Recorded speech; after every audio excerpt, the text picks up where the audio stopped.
Bonjour et bienvenue dans Admin News numéro 5. Aujourd'hui, nous allons vous entretenir des to-do dans Admin Consult. Les to-do dans Admin Consult, pour rappel, au contraire des tâches du Task Flow, sont des tâches que j'ai coutume d'appeler non structurées, c'est-à-dire plutôt des reminders, éviter de se faire des post-it à soi-même ou à ses collègues, de manière à, je dirais, en garder une trace dans Admin Consult. Alors, c'est un outil qui est bien utilisé par la plupart de nos clients. Néanmoins, il s'est enrichi ces derniers temps de diverses petites fonctionnalités que je me propose de revoir avec vous.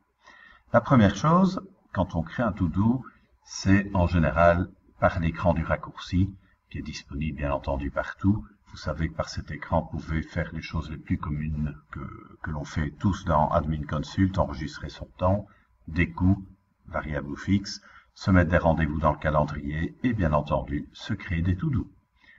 Quand on crée un to-do, eh bien voilà l'écran qui qui est proposé, vous choisissez bien entendu un client. Vous pouvez choisir un contact pour ce client, par exemple Monsieur Giraud. Je le sélectionne. Vous pouvez, mais ce n'est pas obligatoire, choisir un projet. Derrière, tout ce qui est type, commande, priorité et to-do mode sont tout à fait optionnels, absolument pas obligatoires. Ce sont des listes de sélection que vous pouvez modifier et personnaliser comme vous l'entendez. Ajouter, supprimer. Ce qui est obligatoire, c'est bien sûr de remplir une description. Test juin 2018. Évidemment, ça c'est indispensable, savoir ce qu'il faut faire, bien sûr. Chaque to-do doit obligatoirement avoir une date butoir. Par défaut, le système propose la date du jour. Bien entendu, vous pouvez l'adapter quand vous le souhaitez. Je mets le 15 juin. On peut lier un document du DMS à un to-do. Ça peut être fort utile. Par exemple, vous avez reçu un mail d'un client, plutôt que de tout remettre dans la description, on va lier le mail directement. C'est en tous les cas une possibilité. Si je fais ceci, j'ai accès au document du DMS de ce client et j'ai la possibilité d'aller regarder et de dire, tiens, je vais prendre ce document. Par défaut, vous êtes le destinataire, mais via cette petite loupe symbolisée, vous pouvez bien entendu rajouter un autre destinataire. Vous pouvez également, oui, j'ai cliqué un peu trop vite, voilà, je prends Françoise, A, et c'est en ordre, Yves et François sont tous les deux destinataires. Lorsqu'il y a plusieurs destinataires, vous avez la possibilité de dire, par défaut c'est coché, créer un to-do par destinataire. Et également, vous avez une checkbox ici pour dire si, en cas de modification du to-do et du statut du to-do, par exemple Françoise a coché que c'était fait, elle avait fait son travail ou sa partie de travail, vous en êtes averti par l'écran des messageries. Quand to-do est créé, n'oubliez pas bien sûr de sauver, ou sinon ça n'aura servi à rien. Les to-do, on peut les créer à différents endroits. Comme je le disais, le plus classique, c'est d'utiliser l'écran de raccourci, mais vous pouvez, évidemment, au départ du menu des to-do, créer un nouveau et il ouvre l'écran du raccourci. De la même manière, vous savez qu'on peut voir tous les to-do d'une relation.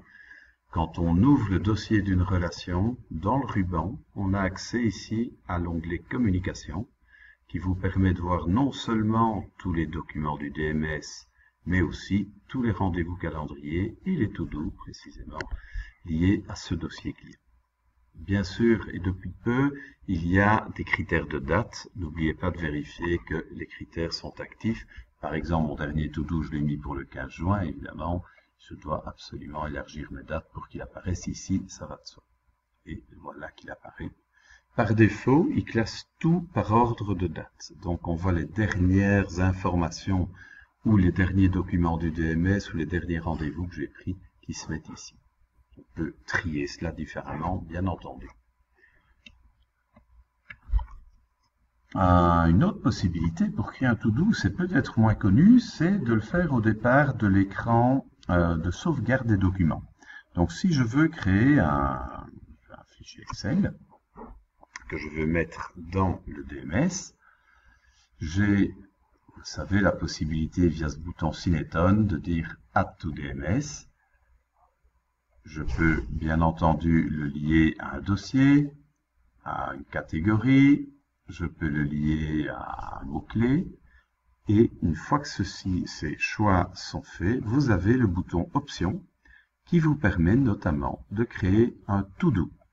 Il est clair que le document que vous lirez en créant le to-do sera d'office dans le to-do, comme document lié. On va mettre test juin 2018 et je vais mettre bis puisque c'est le deuxième to-do que je crée. La deadline, je peux à nouveau la modifier, là je vais mettre pour le 13. Et il faut ici que je choisisse un destinataire, ce n'est pas coché par défaut. Voilà, vous voyez qu'on peut sélectionner des groupes de sécurité ou des profils plutôt que des personnes. Sélectionner, créer, et après je peux sauver bien sûr mon document dans le DMS. Lui donner un nom, ça c'est le DMS. Hein. Je ferme le classeur Excel. Si je fais un petit refresh ici, on voit qu'il apparaît directement, le classeur Excel, en juin 2018. Vous avez donc toujours la possibilité de revoir et de traiter ces to-do. Comment? Et là, en général, on va utiliser l'écran d'accueil, où vous avez la liste de tous vos to-do. Je vais fermer l'écran de raccourci. Vous avez la liste de tous vos to-do, dépendant de la configuration que vous aurez fait et choisi dans ma configuration. Vous savez qu'ici, il faut d'abord activer ce widget et ensuite dire je veux voir tous les to-do à faire dans une certaine période. Ça peut être le mois, la semaine, le jour. Et d'office, vous verrez tous vos to-do en retard qui se mettent avec d'ailleurs une écriture rouge. Ça veut dire que tout cela est en retard. Si je double-clique sur un to-do ici, je vais faire un petit refresh, voilà, j'ai mes derniers to-do qui se retrouvent ici, test juin 2018, test juin 2018 bis. Je peux donc sans problème les ouvrir et décider ou pas de faire, de dire c'est terminé, c'est éventuellement postposé ou ajourné, c'est annulé, ça peut arriver, ou transférer un collègue, voire déléguer un collègue. C'est moins élégant peut-être. Vous voyez qu'il y a toute une série d'éléments bien utiles qui sont directement l'adresse mail évidemment du contact. Dans la société cliente, vous avez les téléphones de ce contact, vous pouvez donc directement envoyer un email de cette manière.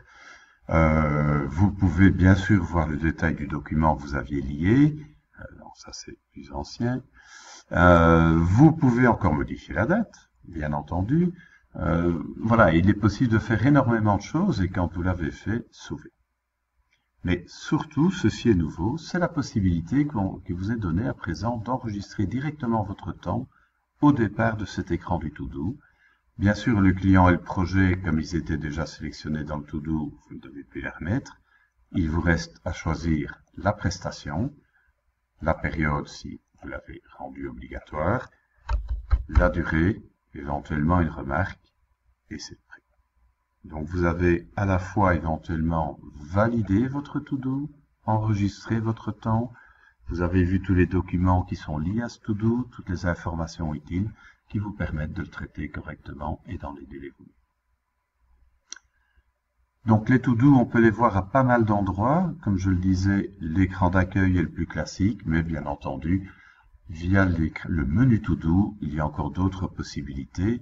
Vous voyez dans cette liste énormément de colonnes. Toutes ces colonnes peuvent être triées, filtrées.